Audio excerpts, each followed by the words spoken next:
It was a few weeks ago that the hay bales started creeping slowly away from the house. Every morning when I woke up, each had moved a few hundred feet from where it was before. I assumed it was pranksters with nothing better to do, so I ignored it. Within a few days, though, the bales began to approach the boundaries of the farm. I was tired of the whole game by then and decided to move them back. It took a tedious hour to bring them all from where they were to over near the house again, and by the time I was done, I was ready to snap the neck of whatever little pissant was deciding to screw with me. The next morning, I found each and every one of my horses messily decapitated. The smell was what woke me up. Each one was slumped over against the side of its stall. There were no signs of the heads. I spent the rest of the day cleaning up the mess and burying the remains. It was only when I was done that I noticed the bales of hay had all returned to their positions from the day before, scattered far out into the fields. This time I left them where they were. That night I sat on my porch with my shotgun in hand and a pot of coffee on the table beside me. I sat for hours, straining my eyes into the fields to catch a glimpse of who was moving my hay bales. Finally, I was beginning to nod off.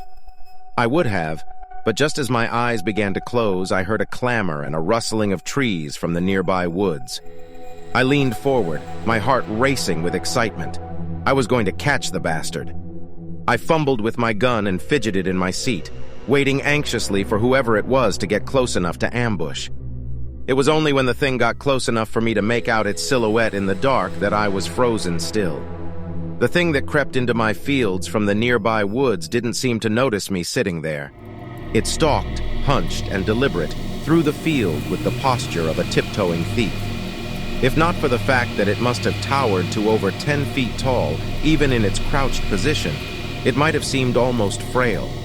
The thinness of its arms and legs and the emaciated, caved-in quality of its chest reminded me of a starving animal. Still, this thing was undeniably strong, and I watched it hoist each bale up into its arms with ease and set it down carefully a while away, taking only a few strides to cover the distance. I watched it work, moving each bale thoughtfully.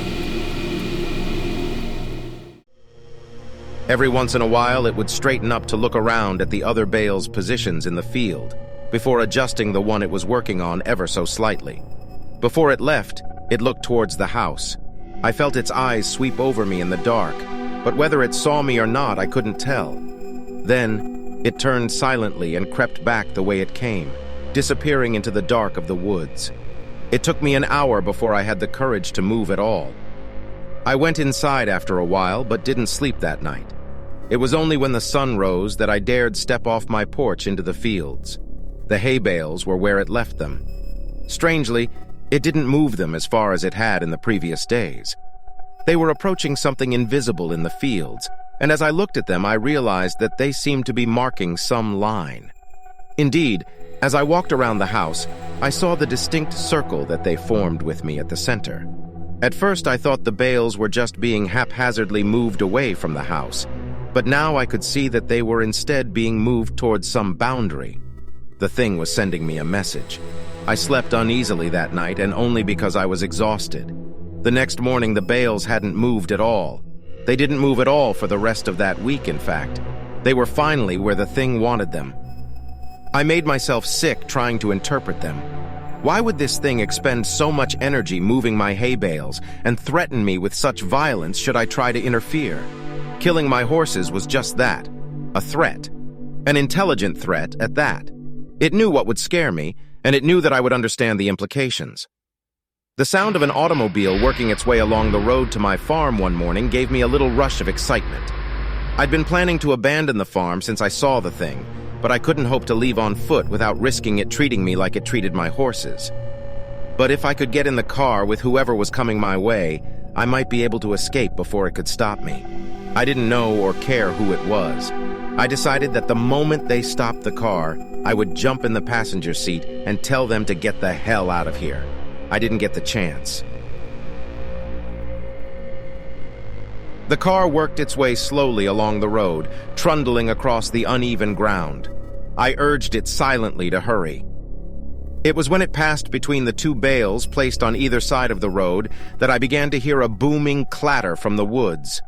The thing burst suddenly from between the trees, sprinting on all four of its terrible, gangly limbs towards the car.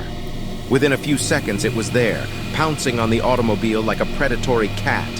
Within moments, it was picking and peeling the vehicle's steel frame apart, working to get at the driver. The man, whoever he was, screamed all the while, and I could hear him even over the crunching of metal and the shattering of glass. It was only when the thing crushed him carelessly in its hand that the screaming stopped. It tossed him away and straightened up to look at me once again. In the sunlight, I could see the inhumanity of it. It was composed entirely of something awful and alive which was lashed together in a messy semblance of a human form. Whatever it was made of looked so polished and hard that if it weren't for the minute writhing of the stuff, I'd think it was made of granite. The thing retreated back into the woods, and I was left to my shock. My eyes wandered to where the car sat, the engine still sputtering between two of the hay bales. Suddenly, I understood. The message was clear. I am this thing's captive, and I am not allowed visitors. Nothing may cross the borders it has set. I'm trapped here by the thing that stalks the fields, and it demands nothing except that I never leave. Still, I don't know if I can handle being that thing's canary. I've been thinking hard for the last few days since I saw it crush that man's chest and silence him before he could finish his scream. If I crossed the hay bale border, it'd probably do the same. It'd smash my skull before I could put my hands up to protect myself. It'd go and find a new pet, and probably keep looking until it found someone who could stand knowing that it was waiting just outside, watching it at all hours with its shiny insect eyes. I've been thinking hard the last few days, and I might just make a run for it.